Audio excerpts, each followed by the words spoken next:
What's up, Toy Story fans? Today I welcome you to another installment of the Toy Story Replica series, where I show you some custom and not custom pieces from my collection. Today we are going to be looking at an obscure character, and it is...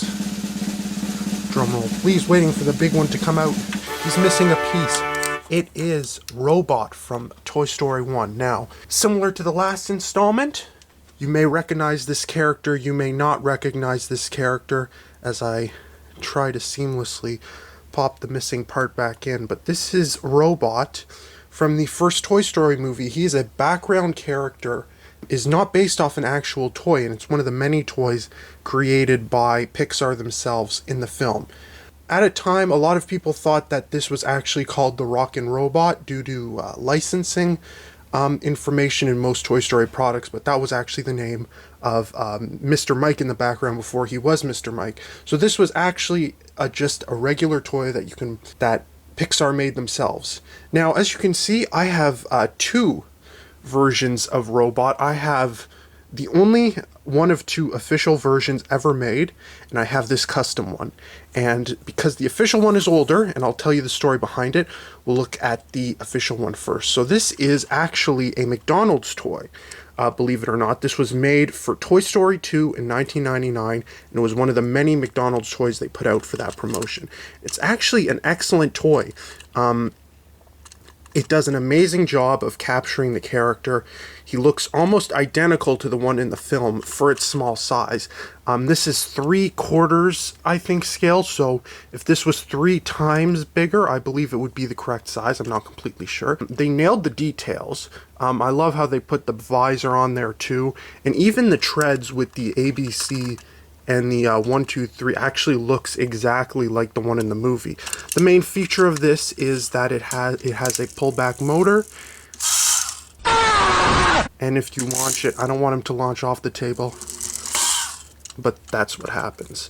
It's actually pretty cool. The only other one that's available is the Buddy Pack one, but it's much smaller than this. It's not as good. So this is technically the most official one, the only official one of two that you can buy. And it's actually quite nice. And being a McDonald's toy, it's actually not that hard to find, because thankfully a lot of people identify it. That is Robot. That is the McDonald's one. And quickly, we'll slide this guy over here. Here we have my custom Robot. If you haven't already could tell from the, shoddiness of it, this is a 3D printed version. I believe this was something on Thingiverse. And I saw this and I thought, man, I can make this. So I think this was made around 2017. At my school, was lucky enough to have a 3D printer, although to be quite frank, it wasn't a very good 3D printer. And I remember asking, can I have permission to use this printer to print this out as a project? And I was allowed, which I'm still surprised to of this day. So they said, sure, go ahead, print this, and, something that would have cost maybe, I'd say with the amount of filament in this, something that would have cost around maybe $30, $40 maybe dollars to make, I got to make for free, which I always love. As you can see, it's all 3D printed, except for the headpiece, which is made from clay, and the treads and that, which is made from paper graphics that were printed out. So he actually comes apart, he's not together, so I want to take a look at each part individually before we go on. So first we have the base, and it holds these treads. The wheels are on, the wheels are just one piece, so they're both connected through a pole, and they kind of clip into the base piece, and the base piece is on a kind of triangular angle, and it has a peg for the body to fit into. And he kind of rolls along. It's a very rough, you can see there's some, if I can put it like this, you can see there's some, from when this was printed, there were some errors with the printer. As I said, it wasn't the best, at least for the time. And you can see there's still some marks from the original print there. The treads were made in Microsoft Paint, Yeah, Microsoft Paint, no joke. And they were printed out, and they were, I used just some packing tape, and I literally just taped on top of it. And that's how I got them as treads, which, you know what? I'm proud of 17-year-old me's effort. Looks pretty damn good. At least I had no other option of what to do, and I think for this being the only option, it was pretty good. For the budget of this being free, it was fantastic. The next part is the body, and technically this should be 3 parts, but I'm not doing it like that. The body consists of the armholes and the sockets for the arms, and it also has this this battery compartment piece. If you've seen the movie and you're familiar with the details, I'll move it so I can put in. That's supposed to be where an on-off switch is supposed to be, but this 3D model doesn't have one. But this actually is, there's a hole, but this was just clips on to cover the hole. It's a very intricate model.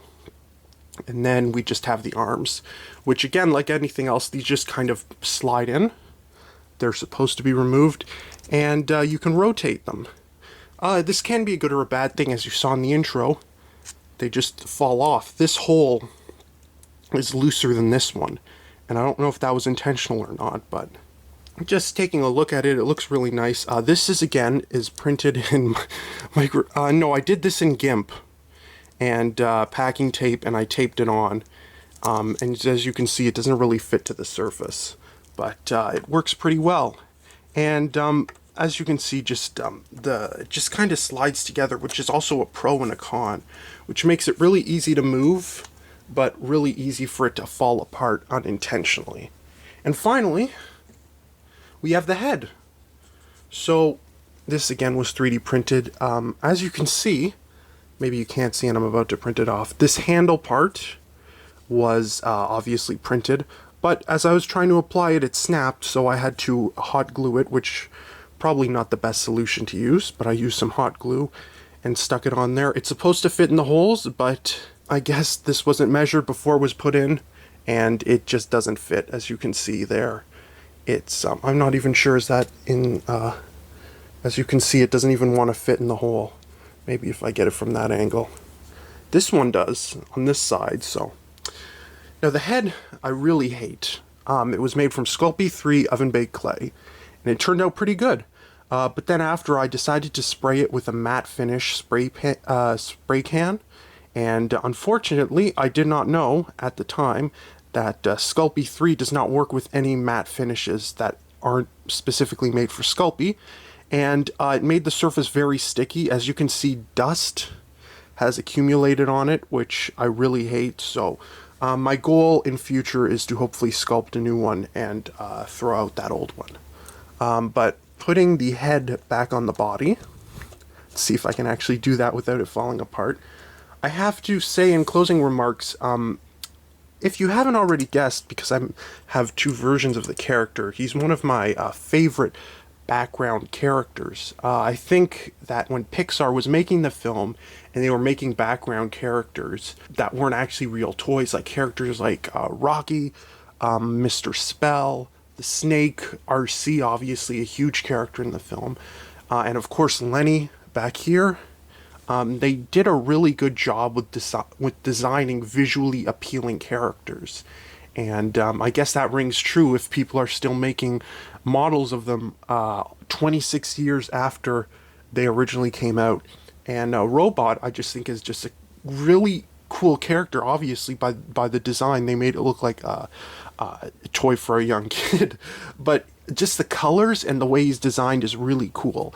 But that's not where I want the video to end. I want to improve on this because I think my efforts, 17-year-old me's efforts, were phenomenal. I'm really proud of how that turned out, but I want to try to make a new one, and actually there is a kit available, believe it or not, made by Blind Squirrel Props, and my goal is if I hit 1,000 subscribers, at the time of recording this we are at 151, so we are a little more than halfway there. If I reach 1,000 subscribers, I am planning to purchase that kit, and I will be doing live streams building that model. So if you want to see this, if you want to see this series continue, subscribe, make sure to like the video and leave a comment, and there is going to be more of this down the pipeline. And I want to have viewer response. If there's a character you want to see me cover, please leave a comment, because I know you guys are enjoying the series because you support this series the best of all on my YouTube channel. So I want viewer interaction. Let me know what you want to see. Let me know what you want to see me talk about, because that is exactly what this series, it is for the people, and you are the people, and you are who we are making this series for. So come to the end of the video. Hope you enjoyed. What do you think? Do you think this is good, or do you think this is bad? I'm proud of it, but I think it's also bad. So let me know what you think in the comments below. That's what they're there for, and they should be open. Anyway, thank you for watching. More videos coming soon. Subscribe. I want to hit 1,000 subs by June 30th. So help me hit that goal, and share, like the video. Thank you for watching.